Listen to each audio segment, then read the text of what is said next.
Hello everyone, and welcome to my rig demonstration. My name is Antonio Silva, and I'll be briefly going over the rig you see before you. First off, what you see is a golem from the movie Hellboy 2.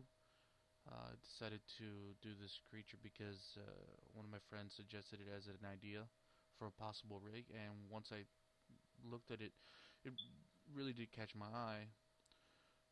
One of the things I've done with this rig differently among several is the fact that some of the systems in here have what I like to call the dual control system, and as well as the fact that I have zero driven keys this time running it. Um, One of the last rigs I demonstrated, the vehicle rig, had a whole bunch of driven keys, and I've discovered that as you work with the rig, although it does allow for precise movements to be set in advance, it really doesn't allow the rig to evolve easily, since you have to reset certain things when you do that.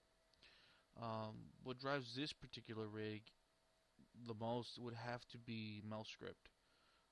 Good 80% of the entire rig is run through Melscript. Examples of the Melscript, first off, let's begin with the hip controller, which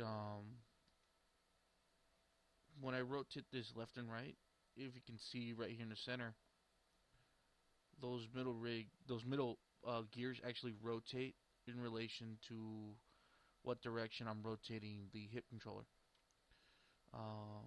However, they don't rotate should I move the hips in the z-axis, only in the y-axis. Uh, Another example would have to be the fact that as I slide the time slider right here, or anytime the time is flowing, the rig is being told that these particular bones are to rotate in relation to how many frames are passing.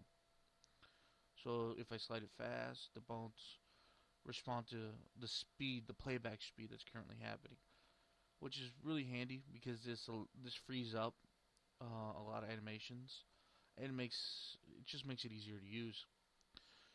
Um, Again, another example right here.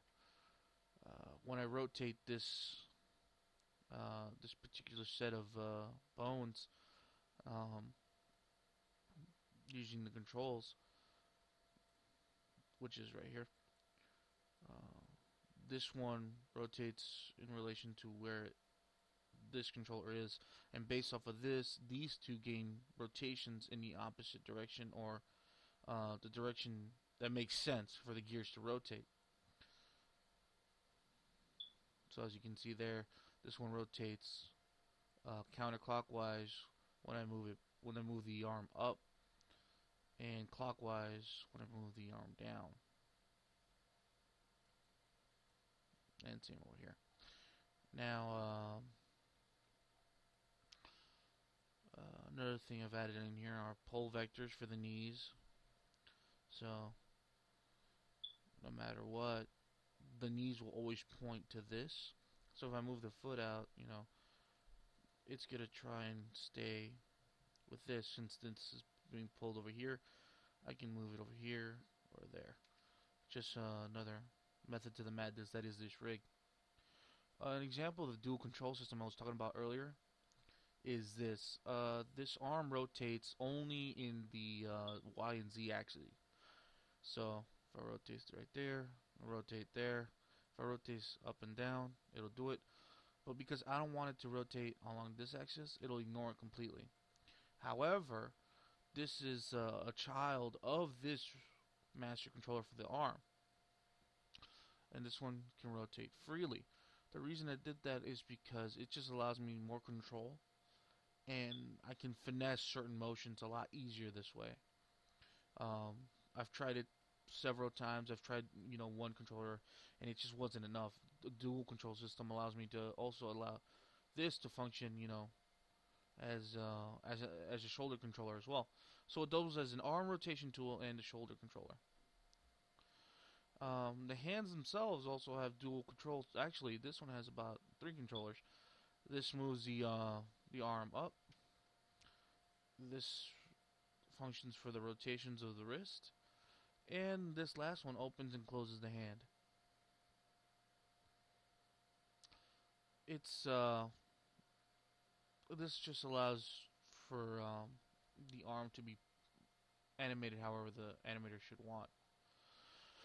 Um, Also, instead of using a flat circle controller like last time, I used a cube master controller.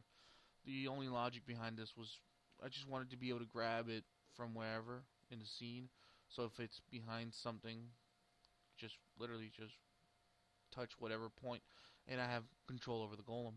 And as always, this master controller allows me to scale uniformly, as you can see right here, rotate uniformly, and of course translate uniformly, so that everything just functions right off the bat and there's no glitches. So that's pretty much it for the rig. I actually have some animations on this, so hopefully you enjoy it, and thank you for watching. There it goes.